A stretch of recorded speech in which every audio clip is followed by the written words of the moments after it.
அஸ்ஸலாமு அலைக்கும் வரஹ்மத்துல்லாஹி வரகாத்துஹு.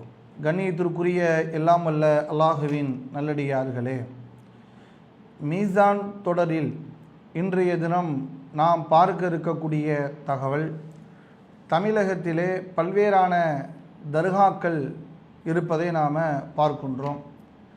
இந்த தர்காக்களில் வழிபடுவதற்காக அந்த நம்பிக்கைக்குரியவர்கள் பல மாநிலங்களிலிருந்தும் தமிழகத்தை நோக்கி வரக்கூடிய ஒரு சூழலையும் இருப்பதை பார்க்க முடிகிறது.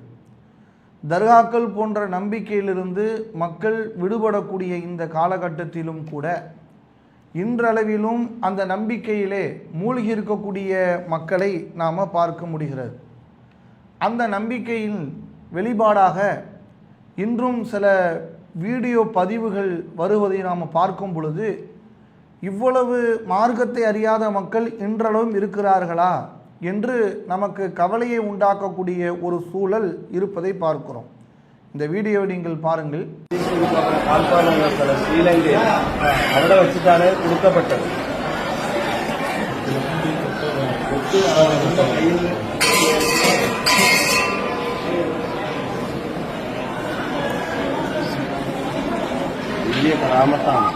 இதில் ஒரு நல்ல தண்ணீரை கொண்டு சென்று ஒரு பாத்திரத்தில் ஊற்றுறாங்க.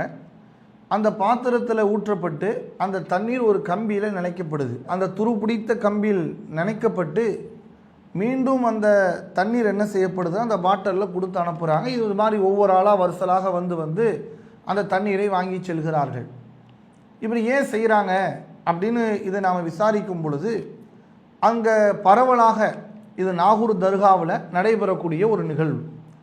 அப்போ இது பரவலாக நாம் விசாரிக்கும் பொழுது என்ன கருத்து சொல்லப்படுது, இந்த கம்பி என்பது எப்படிப்பட்ட கம்பினா, சாவுல் அமீது அவர்கள் இவர் வணக்க வழிபாடு செய்யும் பொழுது இந்த கம்பியை தன்னுடைய உடம்பில் கட்டிக்கொள்வாராம். அப்போ அவர் கைப்பிடிச்சிருந்த ஒரு கம்பி அது. அப்போது அவருடைய கைப்பட்ட அந்த கம்பியில் நாம் தண்ணீரை நினைத்து குடித்தோம் அப்படின்னா நமக்கு சிஃபா ஏற்படும், நிவாரணம் ஏற்படும். நீண்ட காலம் ஒரு குழந்தை பாக்கியம் இல்லாமல் இருந்தார்னா அவர் அந்த தண்ணீரை குடித்தார் என்று சொன்னால் அவருக்கு என்ன குழந்தை பாக்கியம் உண்டாகும் அப்படின்னு ஒரு நம்பிக்கையை இந்த நம்பிக்கையோடு இதை செயல்படக்கூடியதை நாம் பார்க்க முடிகிறது. அப்போ இந்த நம்பிக்கை என்பது இஸ்லாத்தில் எப்படி சொல்லப்படுது, இஸ்லாத்தினுடைய தொடர்புபடுத்தி நாம் பார்க்கும் பொழுது இந்த நம்பிக்கைக்கும் இஸ்லாத்திற்கும் எந்த தொடர்புமே கிடையாது. ஏனென்றால் முதல்ல ஒரு துருப்பிடித்த கம்பியை தண்ணீரை நினச்சி ஒருத்தவங்க குடிக்கிறாங்க அப்படின்னா எப்படி நோய் குணமாகும், நோய் மீண்டும் உண்டாகும். நல்ல நம்ம வீட்டில் வரக்கூடிய தண்ணீரையே என்ன பண்ணுறோம், அதை ஃபில்ட்ரு பண்ணி நீங்கள் குடிங்க, சுடு தண்ணீராக வச்சு நீங்கள் குடிங்க, வடிகட்டி நீங்கள் குடிங்க. ஏன்னா அதெல்லாம் உங்களுக்கு சில பாதுகாப்பை ஏற்படுத்தும், கிருமிகள் அண்டாமல் உங்களை பாதுகாக்கிறதுக்கு நலமாக இருக்கும். ஃபில்ட்ரு வாட்டர் இருந்தால் அது மாதிரி தண்ணிகளை குடிங்க அப்படின்லாம் இன்றைக்கு விளம்பரங்கள் செய்யப்படுவதை பார்க்குறோம். ஒரு துருப்பிடிச்ச கம்பி, அதை கழுவக்கூட இல்லாத ஒரு கம்பி, அதுவும் ஒரு பொது இடத்துல ஒரு தொங்குகின்ற ஒரு கம்பியில் போய் தண்ணீரை நினைச்சு குடித்தா குணமாகும்னு ஒரு நம்பிக்கையை விதைக்கிறாங்கன்னு சொன்னால், அப்போ எவ்வளவு ஒரு மார்க்கத்தை அறியாத மக்கள் இன்றைக்கும் இருக்கிறார்கள் என்பதை நாம் சிந்திக்கணும். அப்போ மார்க்கம் இதை பற்றி என்ன சொல்லுது அப்படின்னு நீங்கள் பார்க்கும் பொழுது, பொதுவாக நோய் என்பது இறைவன் இந்த உலகத்தில் ஒரு மனிதனுக்கு ஏற்படுத்துகிற சோதனைகளில் ஒன்று. எல்லாருக்கும் ஒரு விதமான ஒரு நோய்கள் இருக்கும். அது சின்னதாகவும் இருக்கலாம், பெருசாகவும் இருக்கலாம், பல்வேறான வகைகள் அந்த நோய்கள் வித்தியாசப்படும். அப்போ அல்லாஹ் அந்த நோயை எதற்காண்டி ஒரு மனிதனுக்கு கொடுக்குறான், அந்த நோய் ஒரு மனிதன் வரும் பொழுது அதற்கான மருந்துகளை தேடி இறைவனிடத்தில் உதவி தேட வேண்டும் என்பதற்காகத்தான் அல்லாஹ் நோய் என்பதை ஒரு மனிதனுடைய வாழ்க்கையில் ஒரு சோதனையாக வைத்திருக்கிறான்.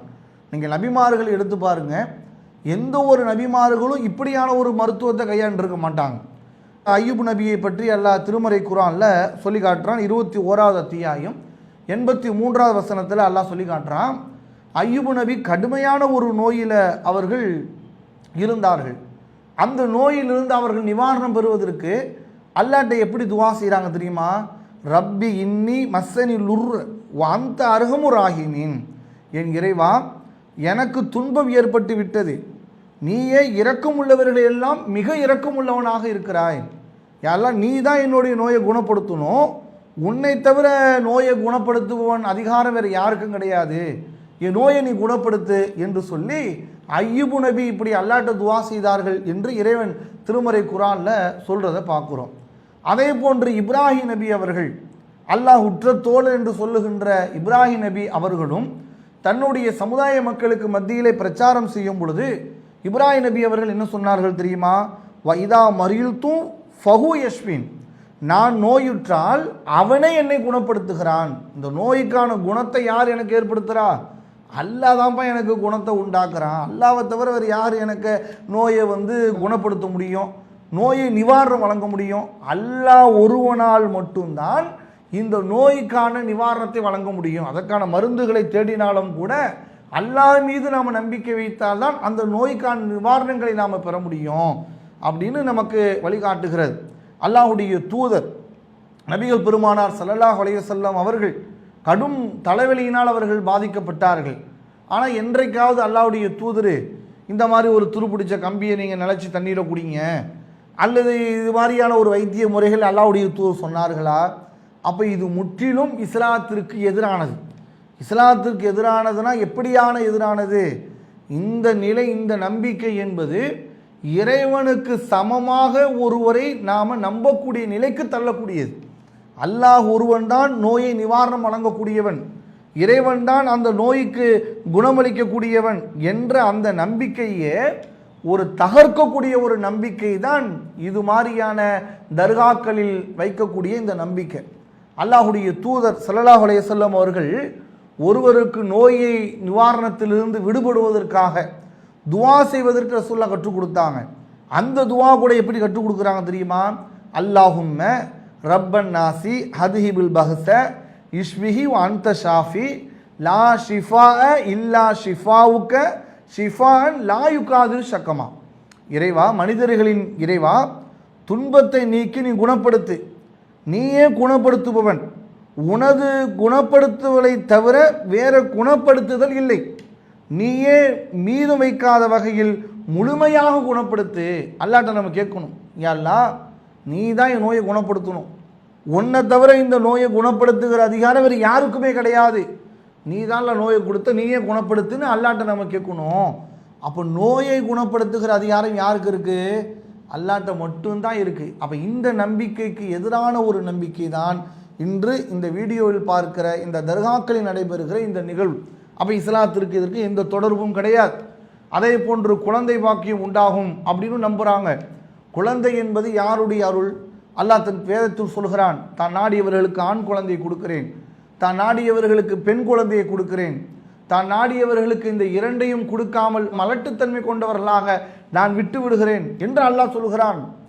அப்போ அவுலியான் என்று ஒருவரை நாமளே உருவாக்கி கொண்டு நாமளே அவருக்குன்னு ஒரு தனி பவரை ஏற்படுத்திக்கிட்டு இந்த கம்பிக்கு துருப்பிடிச்ச கம்பிக்கெல்லாம் ஒரு பவர் இருக்குன்னு ஒரு நம்பிக்கை இருக்குல்ல, அப்போ இது இஸ்லாத்தில் இல்லை.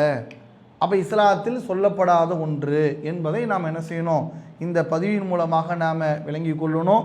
எனவே இது போன்ற நம்பிக்கை என்பது ஒரு ஷிர்க், இணை வைத்தல், அல்லாஹ்விற்கு மாறு செய்வது, அல்லாஹ்வுடைய நிரந்தர நரகத்திற்குரிய நிலை என்று அல்லாஹ் எதை சொல்லுகிறானோ அந்த நிரந்தர நரகத்திற்குரிய ஒரு செயல்தான் இது போன்ற நம்பிக்கை. அப்போ எனவே நாம் இது போன்ற நம்பிக்கையிலிருந்து விலகி இருக்கின்ற நன்மக்களாக அல்லாஹ் நாம் அனைவரையும் ஆக்கி அருள் புரிவானாக என்று பிரார்த்தனை செய்தவனாக என்னுடைய உரையை நிறைவு செய்து கொள்கின்றேன். வாஹிரு தாவான் அல்ஹம்துலில்லாஹி ரப்பில் ஆலமீன். அஸ்ஸலாமு அலைக்கும் வரஹ்மத்துல்லாஹி வபரகாத்துஹு. அல்லாஹு அக்பர். அல்லாஹ்